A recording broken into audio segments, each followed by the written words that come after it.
We all have to be prepared for the possibility of an emergency incident on a work site. For this reason, it is the legislated responsibility of your employer to have an emergency response plan in place. This plan must be developed with the workers that may be affected, and it must be kept current and periodically reviewed by everyone involved. The plan must include the identification of potential emergencies and how to deal with them, emergency response facility locations and training requirements, fire protection requirements, alarm and first aid requirements, the procedures necessary, emergency PPE, and designated workers for rescue and evacuation, locations of emergency evacuation assembly areas or muster points.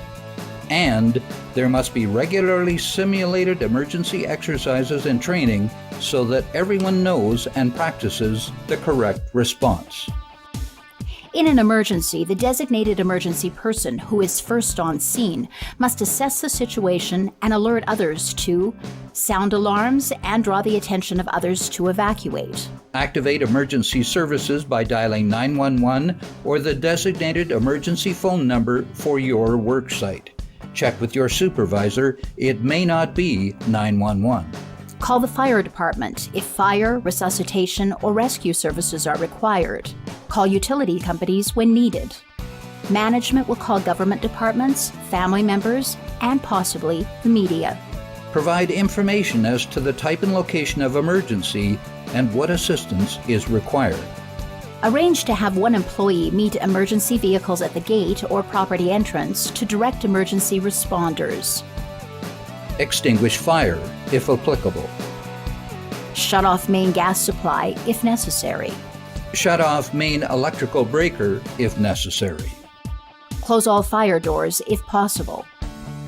Evacuate buildings and site if deemed appropriate, opening all doors to vent gases.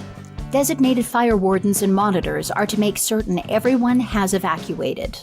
In the event of a site emergency, when you hear an alarm or siren, shut down all work activities and equipment if safe to do so, and proceed to the appropriate assembly area or muster point on foot. Do not drive to the assembly area. In the case of a flammable gas or combustible vapor leak, your vehicle may be a source of ignition. If the evacuation occurs when you are driving, safely pull off to the side and park. Turn off the ignition, and depending on the work site, you may have to leave the keys in your unlocked vehicle. Evacuation assembly areas are established and marked. Some work sites may have a visible windsock.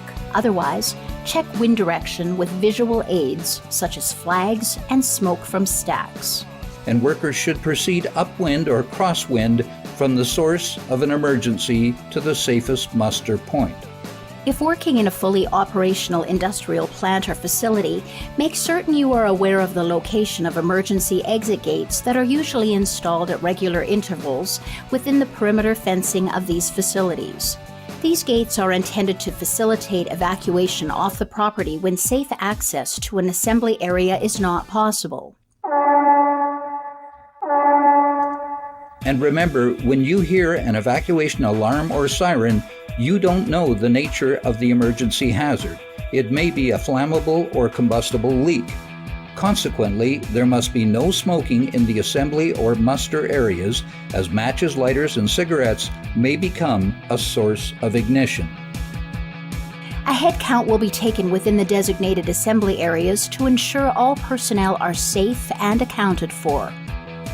For this reason, it is extremely important that you sign in when arriving for work and that you sign out if leaving. If you haven't signed out when you leave, emergency responders may be placing their lives at risk in a needless search for your whereabouts. Personnel must remain in the designated assembly areas or muster points until the head count is completed. You must wait for notification from a company representative that it is safe for you to return to your work area. Always check the emergency response plan and site map or diagram for wind direction indicators, first aid stations, alarms, assembly areas, and emergency exits.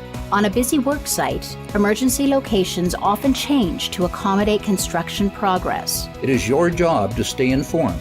If you don't know or have any questions about first aid or muster point locations, don't hesitate to ask your supervisor. Workers must review the emergency response plan and emergency procedures prior to commencing work and regularly at tailgate safety meetings. Make certain you know the alarms and sirens and specifically what they mean to your job site. Your supervisor will identify the alarms for you. Suitable emergency vehicles may be required to be present for certain isolated or high-risk work sites. In the case of a fire drill or a false alarm, once the alarm has been canceled, wait for an announcement from a company representative that it is all clear to return to work. An informed, diligent, and safe workforce with a concern for each other and with training for emergency evacuation is critical to the health and safety of every worker on a construction project or work site. Thank you for staying alert, aware, and proactive. And thank you for watching.